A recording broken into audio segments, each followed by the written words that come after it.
നിലത്തിരിക്കാൻ പറ്റാതെ വരിക, കയറ്റം കയറാൻ പറ്റാതെ വരിക. ഈ സ്റ്റേജിൽ അവസാനമായി നമ്മൾ വീൽ ചെയറിലേക്ക് പോകുന്ന ഒരവസ്ഥ. അപ്പോൾ ഇതൊക്കെയാണ് നമ്മളെ ലക്ഷണങ്ങൾ. കാൽമുട്ടിന് വരുന്ന തേയ്മാനം കാൽമുട്ടിൽ മാത്രമായിരിക്കില്ല, ബാക്കി സന്ധികളെയും ബാധിക്കും. പല രോഗങ്ങളും ഇപ്പം മുട്ടുവേദനയോട് അനുബന്ധിച്ച് കാണുന്നുണ്ട്. ഈ ഇങ്ങനെ ഒരു ഘട്ടം ചിട്ടയായി ഇത് ചെയ്യുന്നവർക്ക് ചിലപ്പോൾ നമുക്ക് മരുന്നുകൾ പോലും ഇല്ലാതെ കൊണ്ടുപോകാറുണ്ട്.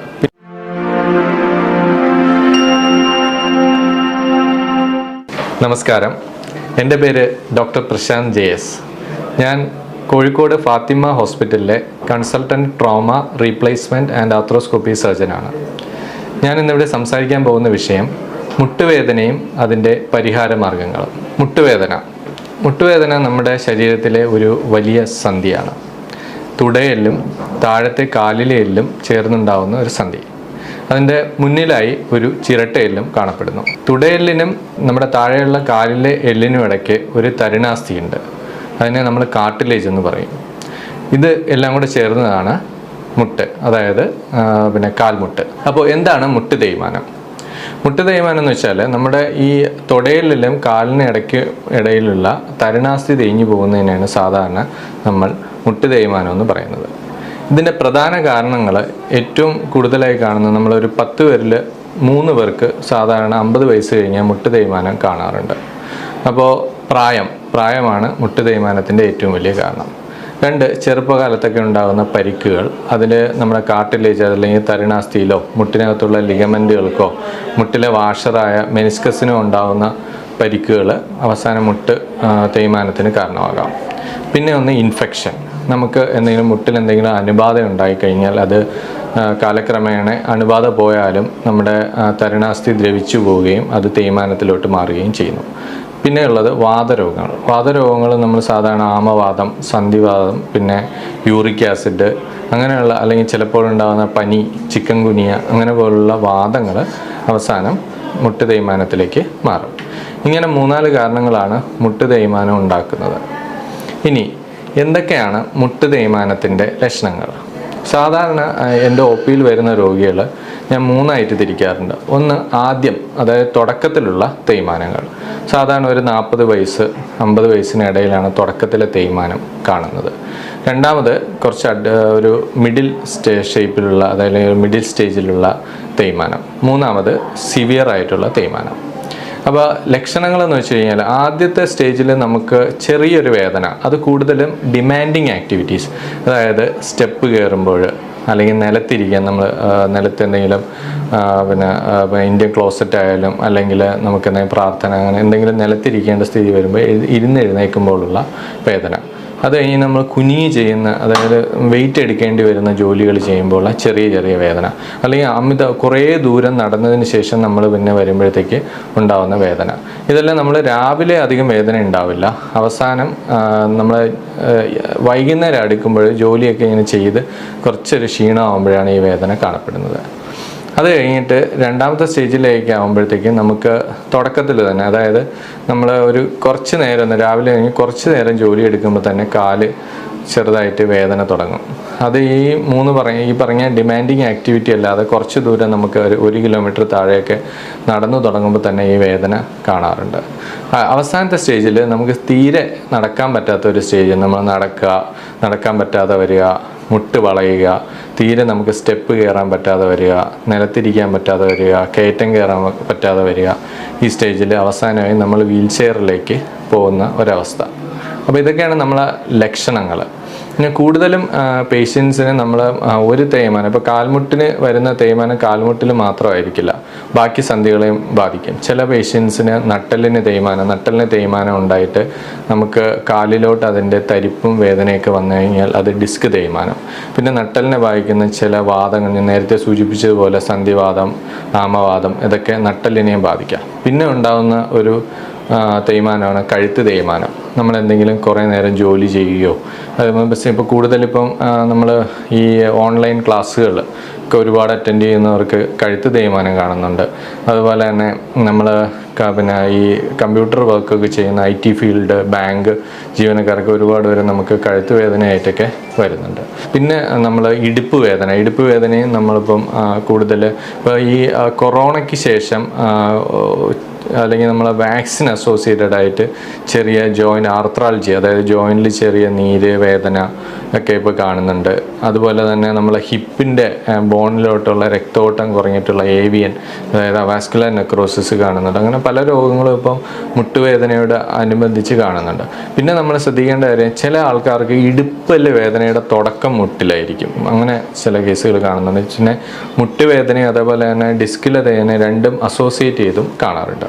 ഇത് നമ്മുടെ തുടയെല്ലാണ്. ഇതാണ് നമ്മുടെ കാലിലെ എല്ല്. കാലിൽ നമുക്ക് 2 അസ്ഥികളുണ്ട്. അത് ജോയിൻ്റ് ഉണ്ടാക്കുന്ന ഒരു അസ്ഥി ടിബിയ എന്ന് പറയും, തുടയെല്ല് ഫീമർ എന്ന് പറയും. പിന്നെ ഉള്ളത് ചിരട്ടയെല്ലാണ്, ചിരട്ടയെല്ല്. ഇത് 3 കൂടെ ചേർന്നിട്ടാണ് ജോയിൻ്റ് ഉണ്ടാവുന്നത്. അതിൽ ഒരു ക്യാപ്പ് പോലെ കാണപ്പെടുന്ന ഭാഗമാണ് തരുണാസ്ഥി. നമ്മുടെ ചെവിയിലേക്ക് പോലുള്ള അസ്ഥി പോലെ ഒരു തരുണാസ്ഥി കാണപ്പെടുന്നുണ്ട്. അത് കഴിഞ്ഞിട്ട് കാണുന്ന ലിഗമെന്റ്, നമ്മൾ ഉള്ളിൽ സൂക്ഷിച്ച് നോക്കിയാൽ അറിയാം, ലിഗമെൻറ്റുകൾ കാണുന്നുണ്ട്, സൈഡിൽ ലിഗമെൻറ്റുകൾ കാണുന്നുണ്ട്. പിന്നെ കാണുന്ന വാഷർ. ഇത്രയാണ് നമ്മളൊരു സന്ധിയുടെ ഘടന എന്ന് പറയുന്നത്. അപ്പോൾ എന്താണ് തേയ്മാനം എന്ന് വെച്ച് കഴിഞ്ഞാൽ, ഈ തരുണാസ്ഥിയിൽ ചെറുതായിട്ട് തേയ്മാനം വന്ന് എല്ല് എക്സ്പോസ്ഡ് ആവും, അതായത് എല്ല് വെളിയിൽ വരും. എല്ല് വെളിയിൽ വന്നു കഴിഞ്ഞാൽ പതുക്കെ എന്ത് ചെയ്യുമെന്ന് വെച്ച് കഴിഞ്ഞാൽ ചെറിയ വേദന, നമ്മളിങ്ങനെ നടക്കുമ്പോഴും ഓടുമ്പോഴും ഒക്കെ, അല്ലെങ്കിൽ നമ്മൾ കൂടുതൽ ഡിമാൻഡിങ് ഞാൻ പറഞ്ഞ ആക്ടിവിറ്റീസിൽ ഇവിടെ ഉരങ്ങി വേദന വരും. പിന്നെ വേറൊരു ഇതിൻ്റെ കൂടെ അസോസിയേറ്റ് ചെയ്ത് കാര്യം, കാലിന് ഉള്ളിലുണ്ടാകുന്ന ഉളുക്കുകൾ. ചില ആൾക്ക് നമ്മൾ സ്റ്റക്കായി നിന്ന് പോയി അല്ലെങ്കിൽ ഉളുക്കി നിന്ന് പോയി എന്നൊക്കെ പറയും. അതെന്താ കാരണം എന്ന് വെച്ചാൽ ഇതിനുള്ളൊരു വാഷറുണ്ട്, മെനിസ്കസ്. അത് പൊട്ടുമ്പോൾ പെട്ടെന്ന് ചില പൊസിഷനിൽ വരുമ്പോഴത്തേക്ക് കാല് സ്റ്റക്കായി പോകാം. അത് 2nd സ്റ്റേജിലാണ് അത് അങ്ങനെ വരുന്നത്. പിന്നെയുള്ള 3rd സ്റ്റേജിലാകുമ്പോഴത്തേക്ക് ഈ തരുണാസ്ഥി പൂർണ്ണമായും തേഞ്ഞു പോവുകയും അത് ഒരു വശത്തേക്ക് ചരിഞ്ഞ് കാല് വളയുന്ന ഒരവസ്ഥയിലേക്ക് മാറുകയും ചെയ്യുന്നുണ്ട്. അപ്പോൾ ഇതൊക്കെയാണ് നമുക്ക് മുട്ടിൻ്റെ ഘടന, അല്ലെങ്കിൽ എന്തൊക്കെ ലക്ഷണങ്ങളാണ് മുട്ടുവേദനയെ സംബന്ധിച്ച് വരുന്നത് എന്നൊക്കെ. ഇനി എങ്ങനെയാണ് ഒരു രോഗി നമ്മുടെ OPയിലേക്ക് മുട്ടുവേദനയായിട്ട് വന്നു കഴിഞ്ഞാൽ എങ്ങനെയാണ് നമ്മളവരെ ചികിത്സിക്കുന്നത്, എന്തൊക്കെയാണ് നമ്മൾ അവരെ പരിശോധിച്ച് നോക്കുന്നത്, എന്തൊക്കെ എക്സ്റേ എടുക്കേണ്ടതുണ്ട്, എന്തൊക്കെ ബ്ലഡ് എന്തിനാണ് പരിശോധിക്കേണ്ടത് എന്നൊക്കെ നമുക്ക് നോക്കാം. അപ്പോൾ ഒരു പേഷ്യൻ്റ് നമ്മൾ മുട്ടുവേദനയായിട്ട് വന്നു കഴിഞ്ഞാൽ ആദ്യം നമ്മൾ അവരുടെ ഹിസ്റ്ററി, നേരത്തെ ഞാൻ പറയാം എന്തൊക്കെയാണ് മുട്ടുവേദനയിലേക്ക് നയിക്കുക. എല്ലാ മുട്ടുവേദനയും തേയ്മാനമാണെന്നല്ല, ചിലപ്പോൾ ചെറിയ നമ്മൾ ചെറിയ ക്യാൻസറുകൾ, നമ്മൾ എല്ലിനെ ബാധിക്കുന്ന ക്യാൻസറുകളും അല്ലെങ്കിൽ നമ്മുടെ സൈനോവിയത്തെ ബാധിക്കുന്ന സൈനോവിയൽ കോൺട്രോമാറ്റോസിസ് എന്ന് പറയുന്ന ചെറിയ പ്രശ്നങ്ങളൊക്കെ മുട്ടുവേദനയോടനുബന്ധിച്ച് വരാറുണ്ട്. അപ്പോൾ വരുന്ന പേഷ്യൻസിനെ നമ്മൾ ആദ്യം അവരുടെ കാരണങ്ങൾ ആരാഞ്ഞിട്ട്, എങ്ങനെയാണ് നിങ്ങൾ വീഴ്ചയുണ്ടോ അല്ലെങ്കിൽ നിങ്ങൾക്ക് വേറെ ഏതെങ്കിലും ജോയിൻ്റ് വാദത്തിൻ്റെ ലക്ഷണങ്ങളുണ്ടോ, എന്തൊക്കെ ചെയ്യുമ്പോഴാണ് വേദന നോക്കിയിട്ട് നമ്മൾ അവരെ ഒരു എക്സ്റേക്ക് വിധേയരാക്കാറുണ്ട്. എക്സ്റേ നോക്കുമ്പോൾ അതിൻ്റെ ഈ കാർട്ടിലേജിൻ്റെ തേയ്മാനം അനുസരിച്ച് അവരെ മൈൽഡ്, മോഡറേറ്റ്, സിവിയർ 3 ഗണത്തിൽ തിരിക്കാറുണ്ട്. പിന്നെ നമ്മൾ നോക്കുകയെന്ന് വെച്ച് കഴിഞ്ഞാൽ ഈ പറയുന്ന കണക്ക് ഈ വാദസംബന്ധമായ യൂറിക് ആസിഡ് അല്ലെങ്കിൽ ആമവാദത്തിൻ്റെ ടെസ്റ്റുകൾ, അല്ലെങ്കിൽ നമ്മൾ ചില തൈറോയിഡ്, അങ്ങനെയുള്ള കുറച്ച് ടെസ്റ്റുകളുണ്ട്, അതിന് വിധേയമാക്കും. എന്നിട്ട് അതിൻ്റെ മൂലകാരണം നമ്മൾ മനസ്സിലാക്കിയതിന് ശേഷം പേഷ്യൻറ്റിനെ അടുത്ത ട്രീറ്റ്മെൻറ്റിലേക്ക് പോകാറുണ്ട്. ചില പേഷ്യൻസിന് ഈ വാഷർ, അതായത് ഉള്ളിലുള്ള വാഷർ ഇവിടെ ഉളുക്കുന്ന സന്ദർഭങ്ങളിൽ ചിലപ്പോൾ നമ്മൾ MRIയും ചെയ്യേണ്ടി വരാറുണ്ട്. അല്ലെങ്കിൽ നമുക്ക് ചില കേസുകളിൽ നമുക്ക് എക്സ്റേയിൽ എല്ലാ ഫൈൻഡിങ്ങും കിട്ടില്ല. അപ്പോൾ ലിഗമെൻറ്റിനോ അല്ലെങ്കിൽ നമുക്ക് കാർട്ടിലേജ് അല്ല എന്തെങ്കിലും ഇഞ്ചുറി ഉണ്ടോ എന്നൊക്കെ നോക്കാൻ വേണ്ടിയിട്ട് MRIയും ചെയ്യേണ്ടി വരാറുണ്ട്. അപ്പം ആദ്യ തുടക്കത്തിലുള്ള തേയ്മാനം എപ്പോഴും നമുക്ക് സർജറിയോ അങ്ങനെ അതിൻ്റെ ഒന്നും ആവശ്യമില്ല. നമ്മൾ അവരെ ചികിത്സിക്കുക. ഒന്ന്, ജീവിതശൈലി മാറ്റുക. അതായത് പ്രായമാകുമ്പോഴാണ് കൂടുതൽ ഒരു 80% ആൾക്കാരും പ്രായമാകുമ്പോഴാണ് തേയ്മാനം വരുന്നത്. ജീവിതശൈലി എന്ന് പറഞ്ഞാൽ ഹൈ ഡിമാൻഡിങ് ആക്ടിവിറ്റീസ് ഒഴിവാക്കുക. അതായത് നിലത്തിരിക്കുന്നത് ഒഴിവാക്കുക, സ്റ്റെപ്പ് കയറുന്നത് എത്രയും നമുക്ക് കുറയ്ക്കാൻ പറ്റുമോ അത്രയും കുറയ്ക്കുക. അതേപോലെ തന്നെ കുനിങ്ങി ചെയ്യുന്ന ജോലിയൊക്കെ ചെയ്യുമ്പോൾ നമ്മുടെ വെയിറ്റിൻ്റെ 5 ഇരട്ടി വെയിറ്റ് മുട്ടിനും 6 ഇരട്ടി വെയിറ്റിന് ഊരിക്കും വരും. അപ്പം അങ്ങനെയുള്ള കാര്യങ്ങൾ നമുക്ക് എത്രയും കുറച്ച് വയ്ക്കാൻ പറ്റുമോ അത്രയും കുറച്ച് വയ്ക്കുക. 2, ശരീരഭാരം കുറയ്ക്കുക. നമ്മളെന്തെങ്കിലും ചെറിയ എക്സസൈസുകളും പിന്നെ നമ്മുടെ ഡയറ്റ്, നമ്മൾ ഒരുപാട് ഓയിലി ആയിട്ടുള്ളതും അന്നജം അടങ്ങിയതും ഫാറ്റി ഫുഡൊക്കെ ഒഴിവാക്കി, ജങ്ക് ഫുഡൊക്കെ ഒഴിവാക്കി നമ്മൾ വെയിറ്റ് കുറച്ച് വയ്ക്കുക എന്നാണ് രണ്ടാമത്തെ കാര്യം. 3, മരുന്നുകൾ. നമ്മൾ ഈ മുട്ടുവേദന എപ്പോഴും ഇങ്ങനെ മഴ പോലെ വന്നു പോകുന്ന ആദ്യത്തെ തുടക്ക സ്റ്റേജിൽ കുറച്ച് നാൾ നമ്മൾ സ്ട്രെയിൻ ചെയ്യുമ്പോൾ വേദന ഉണ്ടാവും, റെസ്റ്റ് എടുക്കുമ്പോൾ കുറയും. പിന്നെയും സ്ട്രെയിൻ ചെയ്യുമ്പോൾ അങ്ങനെ അതിൻ്റെ ഇൻ്റർവെൽ ഇങ്ങനെ കുറഞ്ഞു വന്നിട്ടാണ് നമ്മളതൊരു നിരന്തരമായ വേദനയായി മാറുന്നത്. അപ്പം ആ സമയത്ത് നമ്മൾ മരുന്നുകൾ ആവശ്യം, നമുക്ക് വേദന സംഹാരികൾ ഡോക്ടർ നിർദ്ദേശിക്കുന്ന പ്രകാരം കഴിക്കുക. ചിലപ്പോൾ യൂറിക് ആസിഡ് അങ്ങനെ വാദത്തിൻ്റെ മരുന്നുകളൊക്കെ കുറച്ച് കഴിക്കേണ്ടി വരും. പിന്നെ ഏറ്റവും പ്രധാനമായിട്ടുള്ള ഒരു കാര്യം എന്ന് പറഞ്ഞാൽ എക്സസൈസ് എന്ന് പറഞ്ഞു കഴിഞ്ഞാൽ നമ്മൾ സാധാരണയായ ഒരു ഇതെന്ന് വെച്ചാൽ നമ്മുടെ വെയിറ്റിൻ്റെ ഏകദേശം 60 മുതൽ 70% വെയിറ്റും എല്ലിൽ കൂടെയാണ് പോകുന്നത്. നമുക്കൊരു ശരീരഭാരത്തിൻ്റെ നമുക്കിപ്പോൾ സന്ധികളിലൂടെ താഴോട്ട് ഭൂമിയിലോട്ട് പോകുമ്പോൾ എല്ലിൽ കൂടെയാണ് പോകുന്നത്.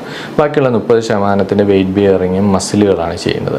അപ്പോൾ നമ്മൾ എന്താ ചെയ്യുന്നത് വെച്ച് കഴിഞ്ഞാൽ മസിലുകൾ ബലപ്പെടുത്തുമ്പോൾ എല്ലിനിടയിലുള്ള പ്രഷർ കുറച്ചുകൊണ്ട് തേയ്മാനത്തിൻ്റെ വേദന കുറയ്ക്കുക എന്നുള്ളതാണ് അത് നമുക്ക് 2 രീതിയിൽ ചെയ്യാം. ഫിസിയോതെറാപ്പി എന്ന് പറഞ്ഞാൽ നമ്മൾ അവിടെ പോയിട്ട് ചൂടിൻ്റെയും അങ്ങനെയുള്ള അൾട്രാസൗണ്ട് തെറാപ്പി പോലുള്ള ചികിത്സകളുണ്ട്.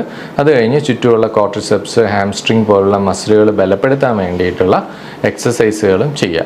ഇങ്ങനെ ഒരു ഘട്ടം ചിട്ടയായി ഇത് ചെയ്യുന്നവർക്ക് ചിലപ്പോൾ നമുക്ക് പിന്നെ മരുന്നുകൾ പോലും ഇല്ലാതെ കൊണ്ടുപോകാറുണ്ട്. പിന്നെ നമ്മൾ കഴിക്കുന്ന ഒരു സാധനം എന്ന് വെച്ചാൽ തരുണാസ്ഥി ഉണ്ടായ ഒരാളെ ഗ്ലൂക്കോസമിനോ ഗ്ലൈക്കാൻസ് എന്ന് പറയുന്ന കുറച്ച് മരുന്നുകൾ നമ്മൾ കഴിക്കാറുണ്ട്. പിന്നെ സ്ത്രീകളിലും ഒക്കെ കൂടുതലും കാൽഷ്യം ഡെഫിഷ്യൻസി, കാൽഷ്യം കുറവുള്ള അസ്ഥിബലക്ഷയവും തേയ്മാനത്തിൻ്റെ ആക്കം കൂട്ടുന്ന ഒരു വസ്തുതയാണ്. അപ്പോൾ കാൽഷ്യം ടാബ്ലറ്റുകളും നമ്മൾ ഡോക്ടറുടെ നിർദ്ദേശപ്രകാരം കഴിക്കേണ്ടി വരും. ഇനി നമുക്കിപ്പോൾ തേയ്മാനത്തിന് തീരെ നമുക്ക് നടക്കാൻ പറ്റാത്ത ഒരു അവസ്ഥ വരിക, അല്ലെങ്കിൽ കാൽമുട്ട് അമിതമായിട്ട് വളഞ്ഞു പോവുക, അല്ലെങ്കിൽ നമ്മൾ ഡെയിലി ആക്ടിവിറ്റീസ് നമുക്ക് നമ്മുടെ സ്വന്തം കാര്യങ്ങൾ ചെയ്യാനുള്ള ബുദ്ധിമുട്ട് കൂടി വരിക, അല്ലെങ്കിൽ നമുക്ക് പിന്നെ വേദന റെസ്റ്റ് എടുക്കുമ്പോൾ പോലും വേദന വരിക എന്നുള്ള അവസ്ഥയിൽ നമുക്ക് എന്ത് മരുന്ന് തന്നാലും അല്ലെങ്കിൽ നമ്മൾ എക്സസൈസുകളൊന്നും ചെയ്യാൻ പറ്റാത്ത ഒരവസ്ഥയിലേക്ക് മാറും. ആ സമയത്താണ് നമ്മൾ സർജറിയെക്കുറിച്ച് ആലോചിക്കുക. അപ്പം മുട്ടുമാറ്റിവയ്ക്കൽ ശസ്ത്രക്രിയ എന്ന് പറഞ്ഞാൽ നമുക്കിപ്പോൾ ഒരുപാട് പിന്നെ